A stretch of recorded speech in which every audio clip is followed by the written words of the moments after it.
Docteur Radegonde, dédié au juste parmi les nations, la plus haute distinction honorifique de l'État d'Israël, figure le nom de 46 Aveyronnais, dont celui de l'adjudant-chef de gendarmerie Marcelin Joseph Cazal. Celui-ci, fils de Joseph Cazal et d'Augustine Pouget, est né le 18 juin 1905 à la ferme du Pêche d'Amance, commune de Quins, canton de Nocelles. Titulaire du brevet de préparation militaire élémentaire, il s'engage par devancement d'appel au 4e régiment de dragons de Carcassonne le 10 mai 1924. Puis il est affecté au 12e régiment de Spahi à l'attaquer. Au sein de cette unité, il fait campagne en Syrie du 31 août 1924 au 2 octobre 1925 avec le grade de brigadier et obtient la médaille commémorative de Syrie-Cilicie avec l'agrafe en vermeil, Levant 1925-1926. De retour en France, il rejoint le 4e régiment de Spahi de Tarascon, passe dans la réserve de l'armée active le 10 novembre 1925, avant d'être rayé des contrôles 10 semaines plus tard. Souhaitant faire une carrière en gendarmerie comme son père, il est admis en qualité d'élève garde à cheval au peloton mobile numéro 9 de Montferrand dans l'Aude, le 24 septembre 1926.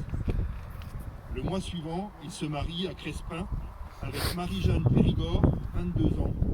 De cette union naîtront 2 enfants, une fille, Christiane, en 1928, et un garçon, Claude, en 1936, qui deviendra colonel de gendarmerie et historien de la Seconde Guerre mondiale.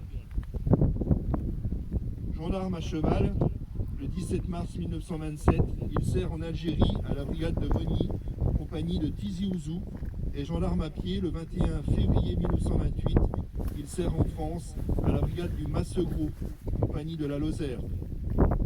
Devenu sous-officier de carrière le 24 mars 1929, il prête serment devant le tribunal de première instance de Florac le mois suivant. 3 ans plus tard, il est affecté à la compagnie, groupement actuel de l'Aveyron, à la brigade de Bouzoul, puis comme maréchal des logis-chefs à pied à la brigade de Montbazin le 10 juin 1938. Volontaire pour servir aux armées, il est détaché le 1er février 1940 à la prévôté de la 3e division légère mécanique et prend part aux combats de Belgique et de la poche de Dunkerque. Embarqué pour l'Angleterre, il débarque à Brest et reprend la lutte depuis la Normandie jusqu'aux environs d'Angoulême, où il est capturé. Après la campagne de France, il est décoré de la médaille militaire, de la médaille des évadés avec lettre de félicitations du ministre de la Guerre et de la croix de guerre avec cette citation à l'ordre de la brigade. Le 24 juin 1940, fait prisonnier avec un convoi marchant sur route, a réussi à passer les lignes ennemies et a rejoint son poste après une marche de 80 km en pays inconnu. Démobilisé, il reprend ses fonctions à la brigade de Montbazin le 13 juillet 1940, puis le commandement de la brigade du Malzieu-Ville, compagnie de la Lozère, le 7 mars 1941. Durant l'occupation allemande, il protège 207 juifs réfugiés, camoufle et établit de fausses pièces d'identité à 60 réfractaires au service du travail obligatoire, le STO, à 18 déserteurs des chantiers de jeunesse et à plusieurs personnes recherchées.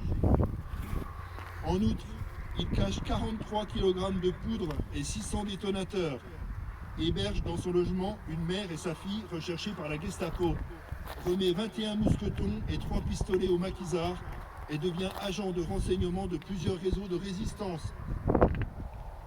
Du 4 juin au 28 août 1944, il sert dans les forces françaises de l'intérieur comme agent de liaison, puis comme lieutenant. Il commande la prévôté de la Haute-Lozère et devient l'adjoint du capitaine, chef du 3e bureau de la subdivision militaire de la Lozère à Mende.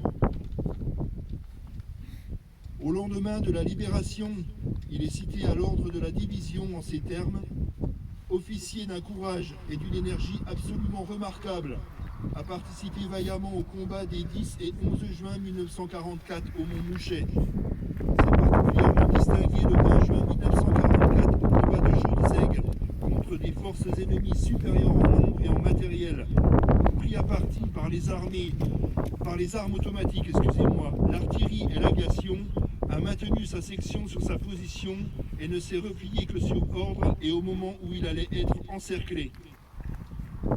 Au titre de la Seconde Guerre mondiale, il obtient le certificat d'appartenance au FFI et le grade d'assimilation de lieutenant, la croix du combattant volontaire de 1939-45, la croix du combattant volontaire de la résistance, la croix du combattant, la médaille de bronze de la reconnaissance française, la médaille de la France libérée, la médaille commémorative française de la guerre de 1939-1945 avec les barrettes France et Libération. Remplissant largement les conditions pour se voir attribuer la médaille de la résistance française, le lieutenant-colonel ancien chef du FFI de la Lozère le propose le 13 février 1947 pour cette décoration, mais il ne la recevra pas à cause de la date de forclusion du 31 mars 1946. Après la dissolution des FFI, il réintègre la brigade du Malzieu-Ville le 5 décembre 1944, puis commande la brigade de Saint-Chély-d'Apcher, où il est promu d'abord adjudant à titre exceptionnel pour service rendu à la résistance le 10 janvier 1945 et adjudant-chef le 1er mai 1950. En octobre 1953, il devient l'adjoint du commandant de la section, compagnie actuelle de Florac, et, à 3 reprises, la commande par intérim pendant 14 mois en 1952-53, 11 mois en 56-57 et 6 mois en 59-60, soit au total plus de 2 ans et demi. Atteint par la limite d'âge, il est admis à la retraite d'ancienneté et se retire dans le quartier Bellevue à Nocelles. Titulaire de 17 décorations, 2 citations, 5 témoignages de satisfaction et 11 lettres de félicitations, il est fait chevalier de l'ordre de la Légion d'honneur le 31 décembre 1960. Le 23 février 1994, il est l'invité de l'émission télévisée de Jean-Marie Cavada, La Marche du siècle, ayant pour thème quelques justes contre l'Holocauste. Et le 20 octobre 1995, il publie ses souvenirs de 35 ans de carrière dans un livre intitulé « Journal de marche d'un gendarme », qu'il a dédicacé au gendarme de Nocelles également. À 96 ans et 4 mois, sans jamais avoir été malade, il décède subitement dans sa maison de Nocelles et 2 jours plus tard, il est inhumé dans le caveau familial du cimetière de Quins auprès de son père et de sa mère.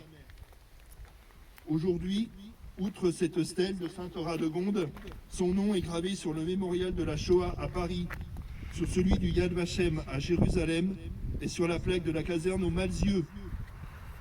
Par ailleurs, son nom a été donné à une place de Nocelles, à la compagnie de gendarmerie de Florac, et va être proposé à la brigade de gendarmerie de Nocelles. Telle a été la carrière exemplaire de Marcelin Casal, tour à tour dragon, spahi, garde mobile, gendarme départemental, gendarme prévôtal, lieutenant FFI, commandant de brigade et adjoint de commandant de compagnie. Héros de la campagne de France et de la Résistance, l'un des plus glorieux combattants de la Seconde Guerre mondiale.